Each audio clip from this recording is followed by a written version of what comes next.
Akashvani presents Morning News.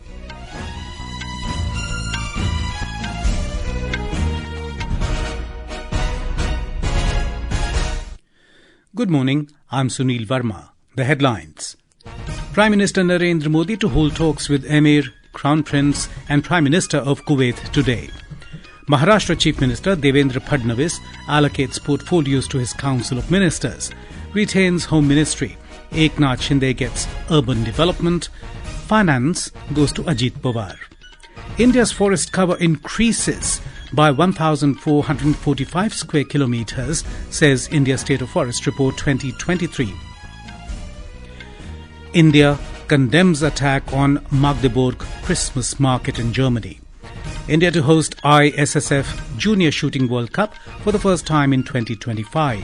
And in ICC Women's Cricket Championship, first ODI of three-match series between India and West Indies to be played in Vadodara this afternoon. Prime Minister Narendra Modi will hold talks with Kuwaiti leadership in Kuwait City today. Mr. Modi will be accorded a ceremonial guard of honour at the Bayan Palace, following which he will be holding separate meetings with the Emir of Kuwait and the Crown Prince of Kuwait. Prime Minister Modi will also hold delegation-level talks with the Prime Minister of Kuwait. Mr. Modi arrived in Kuwait on a two-day visit to the West Asian nation, marking the first trip by an Indian Prime Minister to Kuwait in 43 years. He is visiting Kuwait at the invitation of Kuwaiti Emir Sheikh Mishal Al-Ahmad Al-Jaber Al-Sabah. Yesterday, Mr. Modi addressed a massive gathering of Indian diaspora at a special event in Kuwait City. He lauded the hard work, achievement and contribution of the Indian community to the development of Kuwait and fostering India-Kuwait ties. आपने Kuwait के canvas पर भारतीय हुनर का रंग भरा है। आपने कुवैत में भारत के टैलेंट, टेक्नोलॉजी और ट्रेडिशन का मसाला मिक्स किया है। आप में से जो इंजीनियर्स हैं, आर्किटेक्ट हैं, वे कुवैत के नेक्स्ट जनरेशन इंफ्रास्ट्रक्चर का निर्माण कर रहे हैं। जब भी मैं कुवैत की लीडरशिप से बात करता हूं, तो वो आप सभी की बहुत प्रशंसा करते हैं। Prime Minister Modi extended an invitation to diaspora members to participate in Pravasi Bharatiya Divas and Mahakumbh Mela events to be held next month. 2025 का जनवरी इस बार अनेक राष्ट्रीय उत्सवों का महीना होने वाला है। 8 से 10 जनवरी तक भुवनेश्वर में प्रवासी भारतीय दिवस का आयोजन होगा। मैं आप सबको इस कार्यक्रम के लिए आमंत्रित करता हूं। इसके बाद प्रयागराज में आप महाकुंभ में शामिल होने के लिए प्रयागराज पधारिए। ये 13 जनवरी से 26 फरवरी तक चलने वाला है। और हाँ, आप अपने कुवैती दोस्तों को भी भारत लाइए। Mr. Modi outlined India's approach as a Vishwabandhu, a friend to the world, and elaborated upon the country's rapid progress and transformation, especially in the fields of technology, infrastructure and sustainability. He said India has the potential to become the world's skill capital, and to achieve this, India is aligning its skill development programs with global needs. Bharat का skill youth Kuwait की future journey को भी नई strength दे सकता है। आने वाले कई दशकों तक भारत दुनिया का सबसे युवा देश रहने वाला है और इसके लिए भारत दुनिया की जरूरतों को देखते हुए अपने युवाओं का स्किल डेवलपमेंट कर रहा है। दुनिया के देश भी भारत की स्किल मैन पावर के लिए दरवाजे खोल रहे हैं। Prime Minister Modi also interacted with a cross-section of Indian workers during his visit to a labour camp in Mina Abdullah area of Kuwait. The labour camp has a workforce of around 1,500 Indian nationals hailing from different states of India.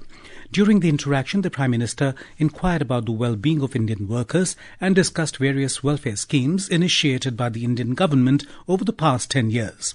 In a statement, the Prime Minister's office, PMO, said Mr. Modi's visit to the labour camp symbolises the importance the Prime Minister attaches to the welfare of Indian workers abroad. In the last few years, the government has undertaken several technology-based initiatives such as e-Migrate portal, MADAD portal and upgraded Pravasi Bharatiya Bima Yojana for the welfare of Indian workers abroad. Prime Minister Modi also met 101-year-old Mangal Sen Handa, a former Indian Foreign Service IFS officer who now resides in Kuwait and had served in Kuwait, UK, Iraq, China, Argentina and Cambodia before retiring about 4 decades ago. The Prime Minister also attended the opening ceremony of the 26th Arabian Gulf Cup as the chief guest at the Jabir Al Ahmed International Stadium. Maharashtra Chief Minister Devendra Fadnavis has allocated portfolios to his Council of Ministers. The Chief Minister has retained crucial Home Ministry. He will also hold Energy, Law and Judiciary, General Administration, Information and Publicity and departments not allocated to any other minister. Shiv Sena leader and Deputy CM Eknath Shinde got the portfolios of Urban Development, Housing and Public Works, Public Enterprises. NCP leader and Deputy CM Ajit Pawar got the important Finance and Planning Ministry along with State Excise. Maharashtra BJP President Chandrasekhar Bawankule became the State Revenue Minister. BJP's Radhakrishna V.K. Patil was assigned the portfolio of Water Resources, Godavari and Krishna Valley Development Corporation, while NCP's Hassan Mushrif got the Medical Education Ministry. BJP's Chandrakant Patil was assigned the Higher and Technical Education Ministry as well as Parliamentary Affairs, while Girish Mahajan was assigned the responsibility of Water Resources, Vidarbha Tapi Konkar Development Corporation as well as Disaster Management.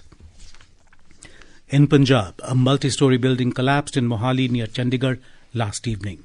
State Police Chief Gaurav Yadav said that NDRF and the Army, along with police, is trying to search and rescue those expected to be buried under the debris.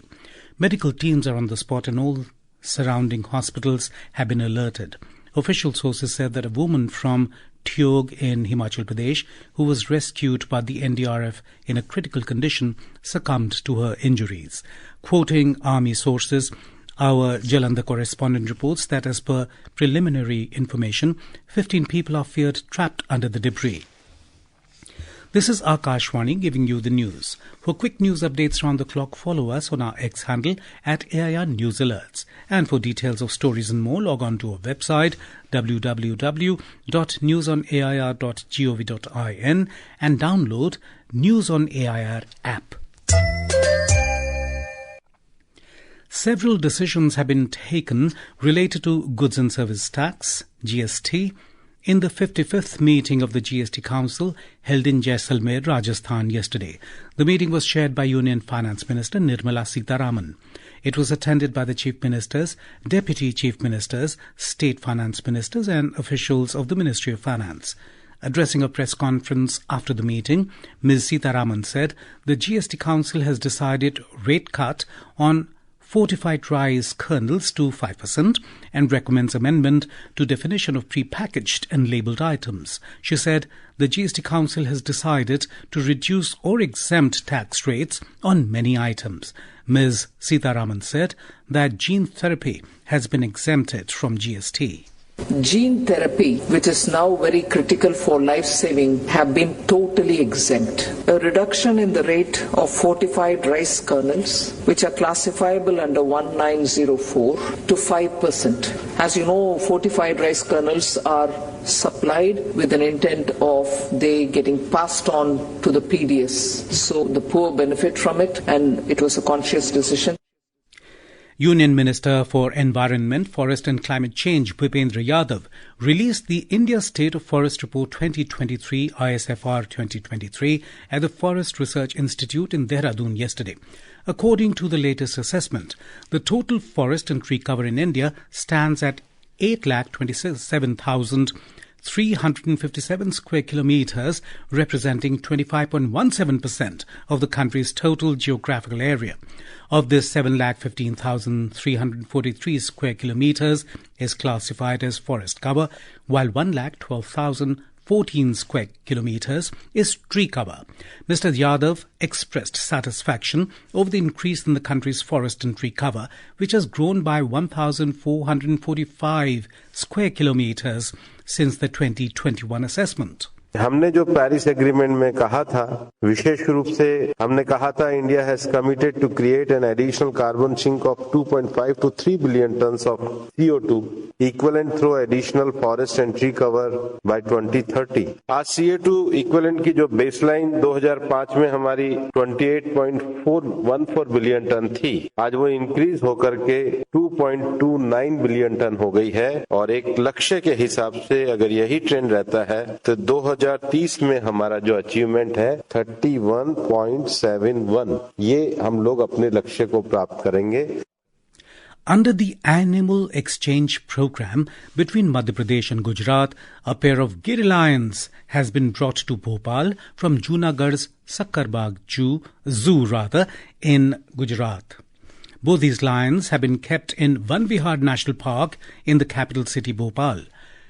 Efforts were being made to bring lions from Junagadh's Gir National Park to Madhya Pradesh for the last 16 years. We have more from our correspondent.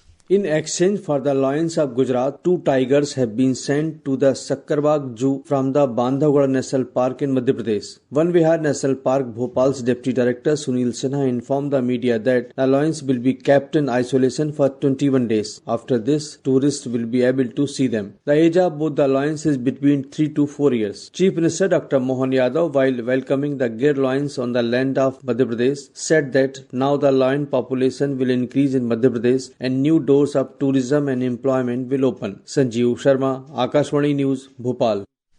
India has condemned the horrific attack in Magdeburg, Germany, that has reportedly killed 5 people and injured over 200. The Ministry of External Affairs in a statement described the incident as a horrific and senseless attack at a Christmas market. 7 Indian nationals were also injured in Magdeburg Christmas market attack.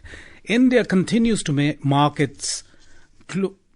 its mark on the global sporting map. More from our correspondent. For the first time, the country will host the International Shooting Sport Federation ISSF Junior World Cup in 2025. This will be the third high-profile ISSF event in India, following the Senior World Cup in Bhopal and the ISSF World Cup final earlier this year. And now, from the shooting range to the cricket pitch, the women in blue are ready to dazzle. The Indian women's cricket team will take on the West Indies today in the first ODI of the ICC Championship Series in Vadodara. The match will begin at 1:30 p.m. IST. After clinching a 2-1 victory in the T20 International Series, India is aiming to keep their winning streak alive. As cricket creates waves, Indian squash is set for an electrifying finale. In the Western India Slam, it's an all-Indian showdown in the women's singles final as Anahat Singh, fresh from her Asian Games success, takes on top-seeded Akansha Salunke. The final begins at 2:45 p.m. IST in Mumbai. With Mayur Jain's report, Vishnu PS, Akashvani News, Delhi.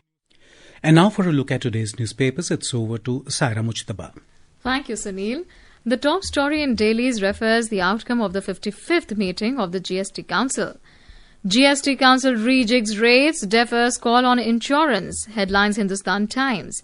The Permanent Mission of India to the UN organized a special event, Meditation for Global Peace and Harmony, to mark the first World Meditation Day at UN headquarters, reports the Tribune. The Asian Age quotes Prime Minister Modi as saying, "Make meditation part of life." According to the External Affairs Ministry, nearly 2,200 cases of violence against Hindus and other minorities were reported in Bangladesh till 8th December, writes the statesman. 3 streams of Ganga have been unified to enhance bathing facilities for the Mahakumbh, reports the Pioneer. And finally, the latest biennial State of Forest report brings some good news. India's total forest and tree cover has grown by an area equivalent to Delhi to now cover 25.17% of the country, reports Hindustan Times. And with that, it's back to you, Sunil. Thank you, Saira. And now, before we end the bulletin, the headlines once again. Prime Minister Narendra Modi to hold talks with Emir, Crown Prince and Prime Minister of Kuwait today. Maharashtra Chief Minister Devendra Fadnavis allocates portfolios to his Council of Ministers, retains Home Ministry. Eknath Shinde gets Urban Development, Finance goes to Ajit Pawar. India's forest cover increases by 1,445 square kilometres, says India State of Forest Report 2023. India condemns attack on Magdeburg Christmas market in Germany. India to host ISSF Junior Shooting World Cup for the first time in 2025. And in ICC Women's Cricket Championship, first ODI of 3-match series between India and West Indies to be played in Vadodara this afternoon. And with that, we end the morning news. Have a nice day.